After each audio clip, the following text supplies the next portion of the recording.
சதயம் 4 பாதங்களும், புரட்டாதி 1, 2, 3 பாதங்கள் இருக்கும். ராசி அதிபதி சனி பகவான். வாய்ப்புகள் வாயில் கதவை தேடி வரலைங்கிற ஒரு கவலை இருக்கு. நம்ம அவங்கள தேடி வந்துட்டு இருந்த நேரம் போய் நாம அவங்கள தேடி போக வேண்டியது இருக்குன்னு நினைப்பீங்க. அவங்க அப்படி நினைக்கலாம் இல்லையா? இன்னைக்கு அவங்களோட நேரம் அப்படின்னு நினைச்சுக்கணும். நமக்கு காரியம் ஆகணும்னா இறங்கி போறதுல என்னங்க தப்பு இருக்கு? இறங்கியே வராதவங்க வாழ்க்கையில ஏறி போக முடியாதுங்க, வெற்றிகளை பெற முடியாது.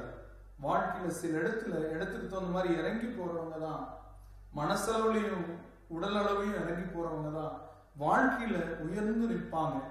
அதை நீங்க இந்த வாரம் புரிஞ்சுக்குவீங்க. அவிட்ட நட்சத்திரத்துல பிறந்தவங்க தன்வந்திரியை வழிபட இந்த சிந்தனை உங்களுக்கு புரியும்.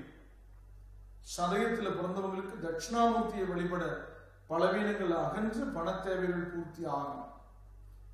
பூரட்டாதியில பிறந்தவங்களுக்கு குபேர வழிபாடு சிறப்பு பலன் கொடுக்கும்.